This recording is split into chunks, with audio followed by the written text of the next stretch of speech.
Fresh Morning. Fresh Morning. De retour dans le petit clin d'œil civique avec Gina, tu disais qu'on parlerait de quoi? Signalisation d'urgence. Je pense que tout le monde connaît l'adage qui dit chasser le naturel et il reviendra en Formule 1. Parce que le galop, là, je pense que c'est déjà trop lent. Là, c'est sûr qu'il reviendra en Ferrari ou je sais pas quoi. Dans tous les cas, il reviendra très, très vite. Et le naturel, c'est bien entendu toutes ces mauvaises habitudes que nous avons accumulées au fil des années et toute cette impunité qui nous a fait penser que ces mauvaises habitudes-là étaient en réalité normales. Et donc, aujourd'hui, on les reproduit tout simplement et on s'en fiche. Alors, en avril dernier, le ministre de l'Intérieur, Lambert Noël Mata, avait sorti, le ministre de l'Intérieur, oui, avait sorti un communiqué, donc mettant en garde les automobilistes qui usent à des fins fantaisistes de la signalisation mobile d'urgence au Gabon pour bien sûr se faufiler parfois dans les embouteillages ou pour prendre un sens interdit ou ce genre de choses. Alors ça vous est déjà arrivé au moins une fois dans votre vie. On l'a déjà tous vu, on l'a déjà tous vécu. Que l'on soit piéton ou que l'on soit piéton ou que l'on soit un conducteur, on a déjà au moins frôlé la mort une fois parce que quelqu'un en fait était passé à vitesse grand V à quelques centimètres de nous, soit parce que il avait sa main posée sur le klaxon, tu vois, pour montrer que il a une urgence souvent imaginaire, ou parce qu'il avait mis en fait la signalisation d'urgence, tu vois, les warnings, tu sais, quand tous les feux d'une voiture clignotent et tout, ou parce qu'il avait mis ça et qu'il s'est dit du coup que voilà, il avait la priorité. Parfois, ils utilisent même les deux.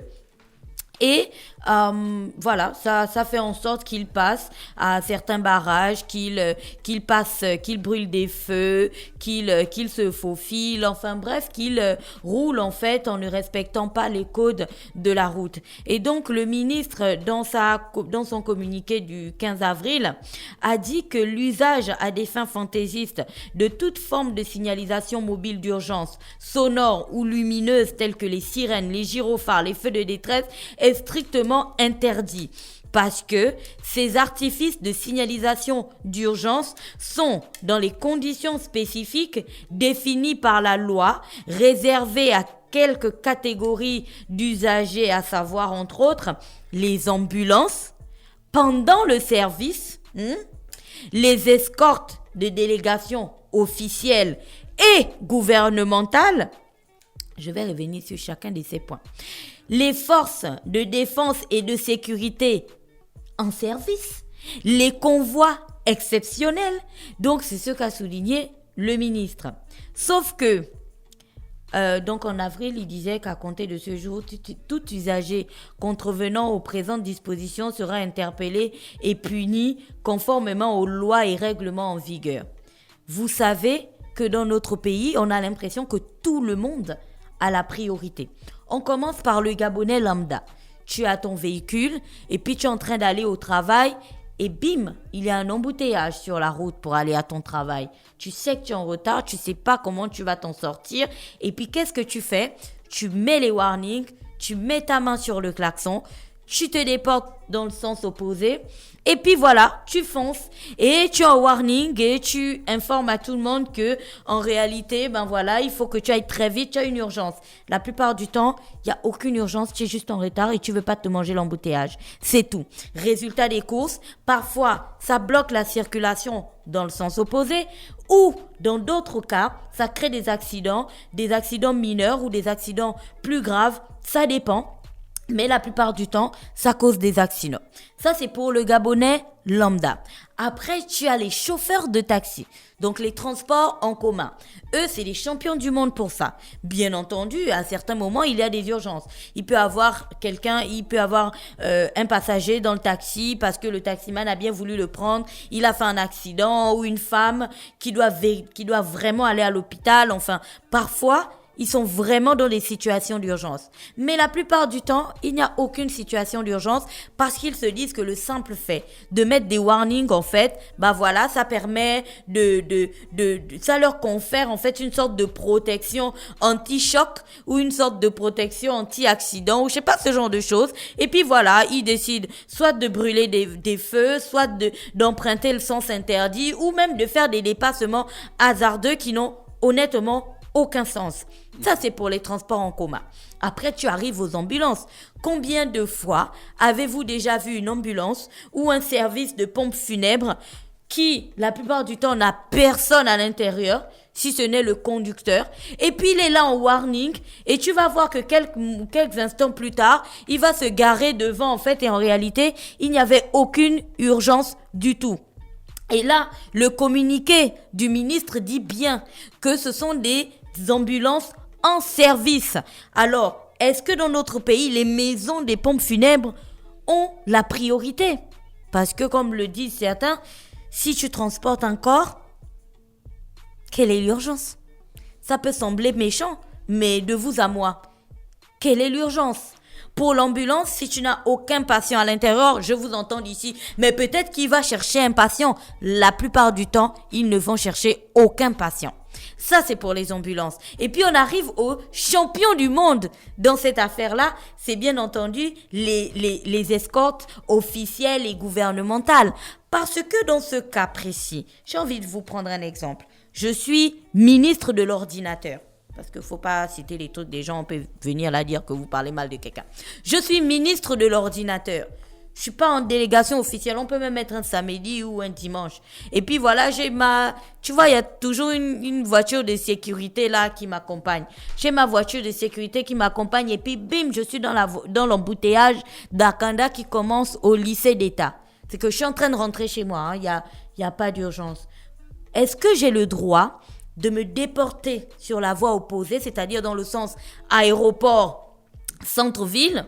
Tu vois, est-ce que j'ai le droit de me déporter sur la voie opposée, de bondir le terre-plein et de rouler, tu vois, dans le sens opposé pour aller chez moi? Non, je pose la question, toi aussi. Je suis grand ministre Même le président, de l'ordinateur. il passe pas par le sens opposé. Je suis grand ministre de l'ordinateur, je te l'ai dit déjà. Même le président des ordinateurs, il passe pas par le sens opposé.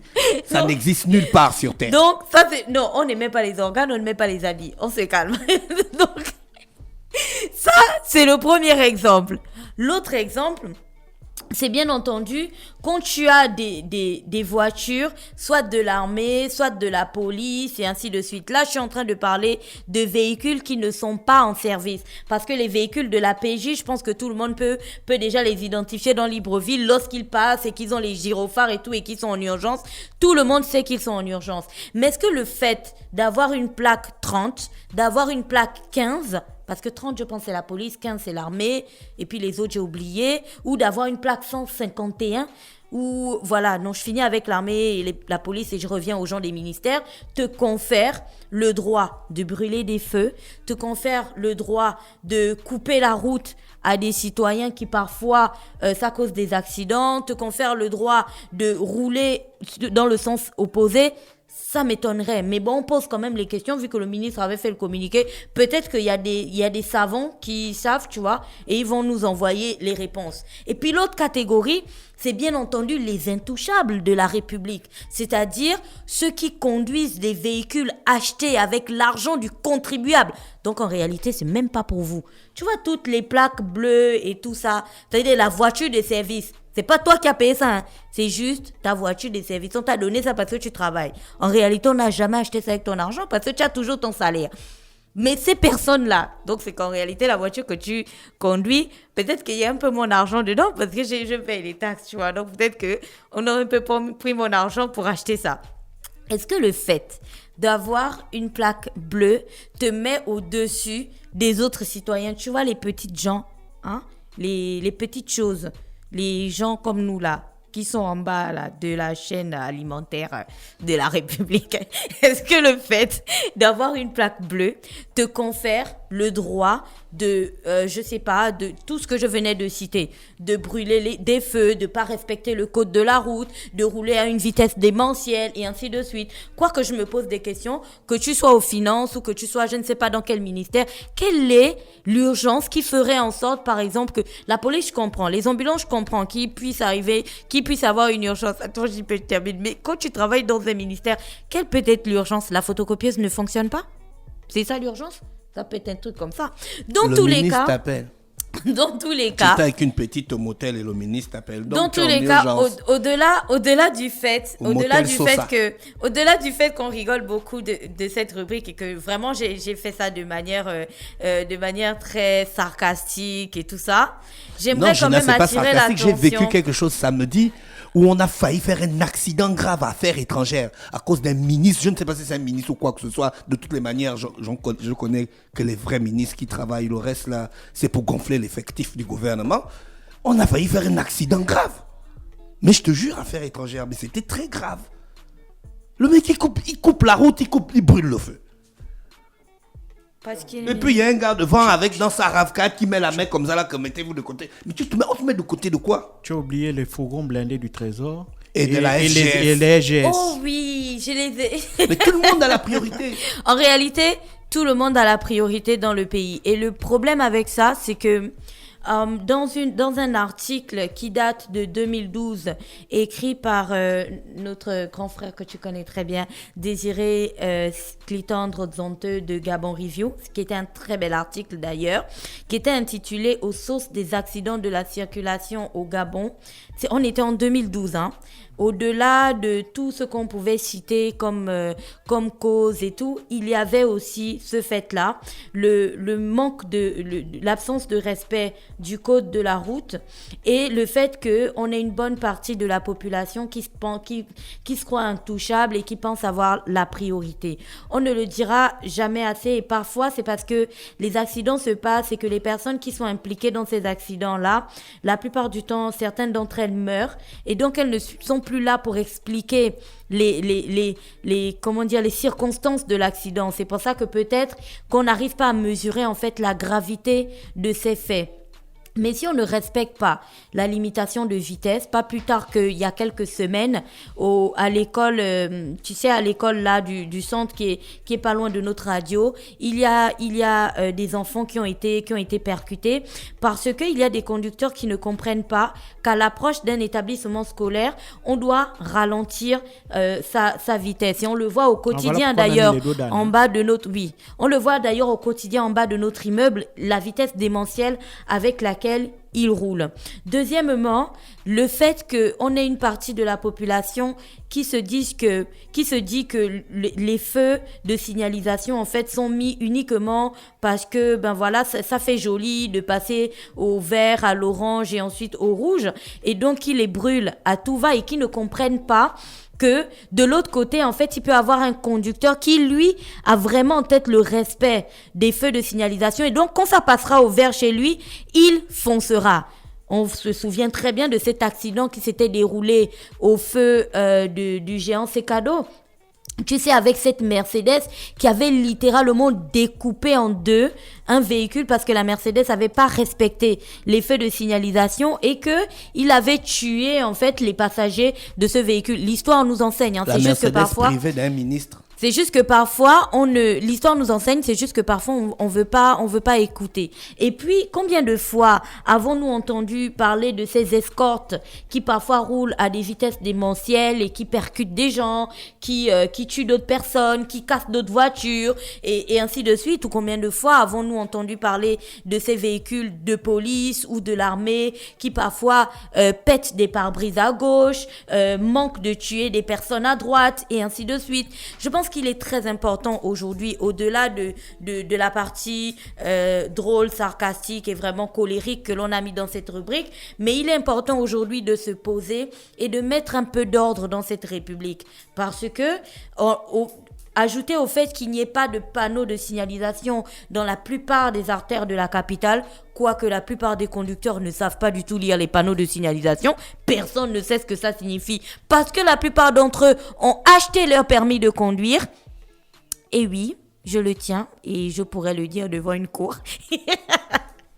Parce que la plupart d'entre eux ont acheté des permis de conduire. Donc, ajouter au fait qu'il n'y ait pas de panneaux de signalisation et que la plupart n'aient pas véritablement fait le code de la route, il faut encore ajouter à tout ceci le fait qu'il y a une bonne partie de la population qui pense véritablement qu'elle est au-dessus des autres. Mais le fait de penser comme ça n'est pas juste préjudiciable parce que ça va créer des embouteillages et autres. Parce que même quand tu regardes les embouteillages, en réalité, les embouteillages ne sont pas là parce que, voilà, c'est du genre, il n'y a pas, la route est étroite ou quoi que ce soit.